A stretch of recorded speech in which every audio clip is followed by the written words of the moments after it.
অনেকদিন পরে আজকে ছোটবেলার খেলার একটা গাছ পাইছি। আপনারা হয়তো অলরেডি বুঝতে পারছেন এটা কি গাছ। এই দেখেন তো, চিনেন নাকি এটা কি গাছ? এটা চিনা যায়? এটা হচ্ছে বিলাই চিমড়ি গাছ। ছোটবেলায় আমাদের বন্ধুদের মধ্যে কেউ যদি খুব দুষ্টামি করতো বা এই আমাদেরকে নিয়ে মজা করতো, তো তখন এই সেই বিলাই চিমড়ি গাছ, যে বিলাই চিমড়ি নিয়ে আমরা ফু দিয়ে লাগাই দিতাম।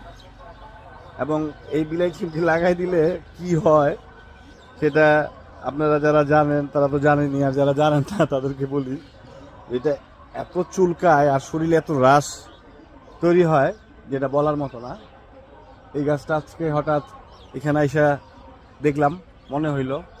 তবে এই বিলাই চিমটি গাছটা কিন্তু অনেক ঔষধি গুণ সম্পন্ন গাছ।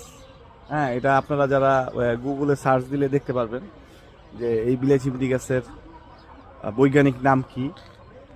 আর এটার ফলটা দেখতে অনেক সুন্দর। পৃথিবীর বেশ কিছু দেশে এই বিলাই চিমটি গাছের ভিতরে যে বিচি হয় সেই বিচিটা দিয়ে কফি তৈরি করে। হ্যাঁ, এই বিলাই চিমটি গাছের বিচি দিয়ে যে কফিটা তৈরি করে সেটা আমি একদিন খাইছিলাম। আসলে ওইটাও কফির মতোই। আর ওষুধি গুণ সম্পন্ন, খুব ভালো। তো আসলে এইখান থেকে বিলাই চিমটি নিয়ে বিচি বাই করে কফি খাওয়ার শখ আমার নাই, কারণ এটা খুব বিপজ্জনক একটা উদ্ভিদ।